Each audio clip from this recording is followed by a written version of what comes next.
قل ان کنتم تحبون اللہ فاتبعونی یحببکم اللہ ویغفر لکم ذنوبکم واللہ غفور رحیم۔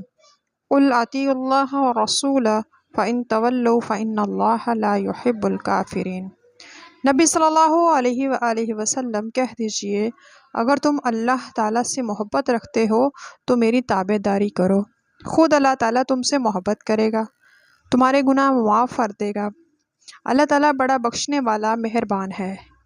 نبی صلی اللہ علیہ وآلہ وسلم کہہ دیجئے کہ اللہ تعالیٰ اور رسول کی اطاعت کرو، اگر یہ منہ پھیر لے تو بے شک اللہ تعالیٰ کافروں سے محبت نہیں کرتا۔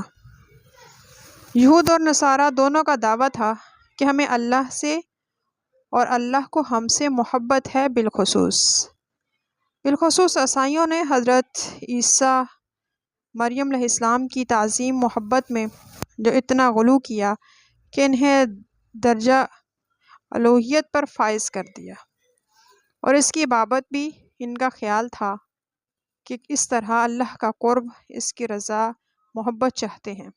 اللہ تعالیٰ نے فرمایا کہ ان کے دعووں اور خود ساختہ طریقوں سے اللہ کی محبت نہیں ہوتی۔ اس کا صرف ایک ہی طریقہ ہے کہ میرے آخری پیغمبر پر ایمان لاؤ اور اس کا اتباع کرو۔ اس آیت نے تمام دعوے دار محبت کے لیے ایک کسوٹی اور معیار مہیا کر دیا کہ محبت الہی کا طالب اگر اتباع محمد صلی اللہ علیہ وسلم کے ذریعے سے یہ مقصد حاصل کرنا چاہتا ہے تو پھر تو یقیناً وہ کامیاب ہے اور اپنے دعوے میں سچا ہے، ورنہ وہ جھوٹا بھی ہے اور اس مقصد کے حصول میں ناکام بھی رہے گا۔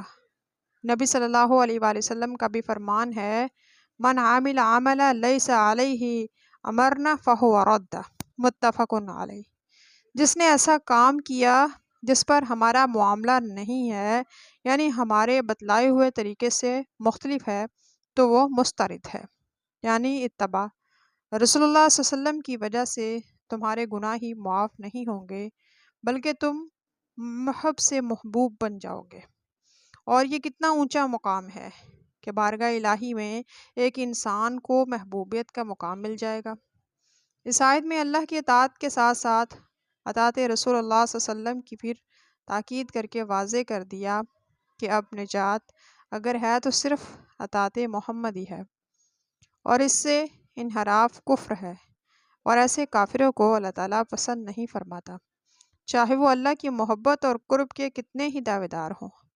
اس آیت میں حجت حدیث کے منکرین، اتباع رسول اللہ صلی اللہ علیہ وسلم سے گریز کرنے والوں دونوں کے لیے سخت وعید ہے، کیونکہ دونوں ہی اپنے اپنے انداز سے ایسا رویہ اختیار کرتے ہیں جیسے یہاں کفر سے تعبیر کیا گیا ہے۔ معاذ اللہ۔ اللہ تعالیٰ سے دعا ہے کہ اللہ تعالیٰ ہم سب کو اللہ سے اور رسول سے سچی محبت کرنے والا بنائے۔ وما علینا الا البلاغ۔ ویڈیو اچھی لگے اس کو لائک کریں، چینل کو سبسکرائب کریں تاکہ آنے والی ہر ویڈیو کا نوٹیفیکیشن آپ کو